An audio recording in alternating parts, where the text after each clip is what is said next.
In front of me is POCO M7 Pro, and today I would like to show you how you can clean storage.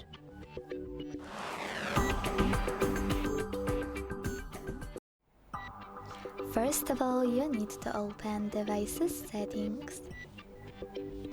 Following that, tap on About Phone at the top and select Storage under device name.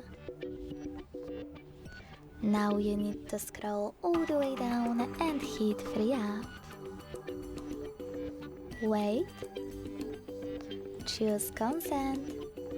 Tap on Clean Up and wait again. As you can see, after a couple of seconds, storage of my device was successfully cleaned. Thanks so much for watching. If you enjoyed this video, don't forget to leave a like, comment and subscribe. Bye!